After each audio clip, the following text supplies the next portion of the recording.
Mais vous avez le maquillage permanent, vous? Non, parce que moi je veux pas ça, hein. Je veux pas aussi foncé que vous, hein. Oui, je voudrais le micro-blending. Ah oui, vous voulez dire des dessins de poils? C'est comme du maquillage en fait. Ah mais c'est pas un feutre? Ah mais je pensais que c'était un feutre, moi. On a tous eu cette cliente qui débarque sans savoir ce qu'elle veut, au pire avec une photo de sourcils libanais trouvée sur internet et qu'elle trouve hyper naturelle. Vous faites quoi? Vous exécutez la demande sans broncher, vous imposez votre vision, vous essayez de trouver un compromis. Voici les 7 étapes pour aligner les planètes. Dès que la cliente rentre dans la pièce, time of my life. Mais non. Donc son look va nous dire pas mal de choses. Pourquoi? Parce que c'est lié bien sûr à sa personnalité. Est-ce que c'est sophistiqué, classique, bohème, glamour, sexy, ou est-ce qu'on comprend pas son style vestimentaire? Donc après le look vestimentaire et avant de se focaliser sur les sourcils, on voit l'ensemble du visage.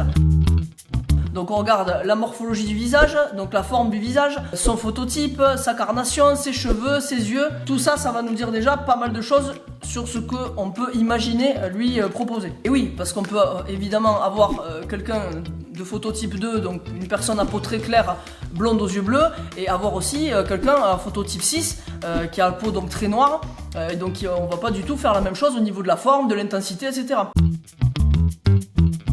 Imaginez la forme, le pattern, c'est-à-dire l'effet qu'on veut faire, la couleur qu'on pense réaliser d'après ce qu'on vient d'observer, c'est-à-dire le look, le visage, etc. Stop! Alors jusqu'ici, tout ce que je vous dis de faire, c'est ce qui se passe à chaque fois dans ma tête. Donc moi j'ai beaucoup d'imagination, mais si vous vous en manquez, j'ai créé un guide qui peut vous aider. C'est le guide d'analyse des sourcils. Lien dans la description. Et donc maintenant, et c'est le plus important, l'étape numéro 4, c'est écouter. Donc on va écouter attentivement ce que nous dit la cliente, avec ses souhaits, ses peurs, et tout ça avec ses propres mots. Et donc ça va nous aider à vérifier la dermocompatibilité, c'est-à-dire qu'on vérifie dans notre tête si ce qu'on imaginait match avec le désir de la cliente, tout bêtement. Alors je prends un exemple, le classique, donc la cliente elle arrive, elle vous dit « Je voudrais retrouver des sourcils, que ce soit naturel et pas trop foncé ». Alors déjà ça veut rien dire naturel, hein, parce qu'en fait si c'est naturel on se fait pas tatouer.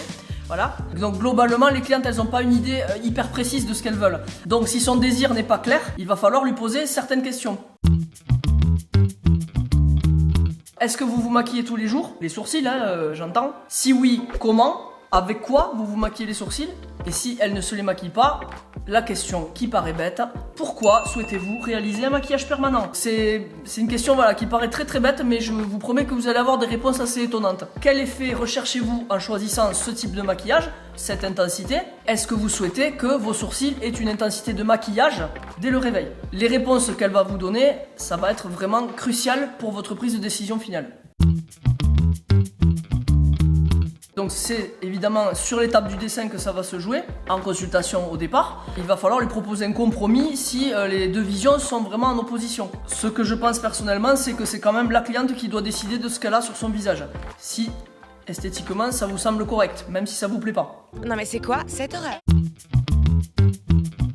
En cas de conflit, si la tension monte entre vous et votre cliente parce que vous ne trouvez aucun terrain d'entente, que ce soit d'un point de vue esthétique et ou relationnel ou éthique, le fameux je veux des sourcils libanais, donc les fameux, hein, très longs, très foncés, carrés sur les têtes, alors que vous avez un style de pigmentation très fondu, très physionomique et vraiment peu visible finalement, ça va être compliqué quoi. Il va falloir expliquer à la cliente que vous n'avez pas envie de faire ça. Certaines clientes vont vous demander l'opposé de ce que vous aimez faire. Moi je dis qu'on fait bien que ce qu'on aime. Donc c'est un conseil d'amis, sachez dire non. Quand j'ai dit non, c'est non. Je pense qu'en disant non, en fait vous allez conserver quand même votre capital bonne réputation et surtout à la longue vous n'allez pas vous dégoûter du métier que vous avez choisi. Ça serait un comble quand même. Alors si j'ai un conseil d'amis à vous donner, pour moi la cliente elle doit vous indiquer l'intensité souhaitée de son maquillage permanent. Donc soit en montrant avec son propre crayon qu'elle va amener en consultation ou des crayons que vous allez pouvoir lui laisser à disposition si elle l'a pas déjà sur elle, hein, le dessin. Sinon des photos, ça peut être des photos qu'elle a trouvées sur internet ou des photos de votre propre travail. Par contre, c'est un conseil d'amis, ne laissez pas votre cliente choisir votre flacon de pigment. Et non, vous savez que ça ne se choisit pas comme un crayon justement. Ça se choisit en fonction de la carnation, de plein de choses, des cheveux, de la peau, donc de la chimie du pigment et du vieillissement souhaité de la couleur dans le temps. Ça, c'est à vous, en tant que professionnel, de savoir quel pigment vous allez utiliser. Comme le disait Nietzsche, l'art est la plus belle des promesses de bonheur. Et comme disait Marie Curie, oublie pas de t'abonner!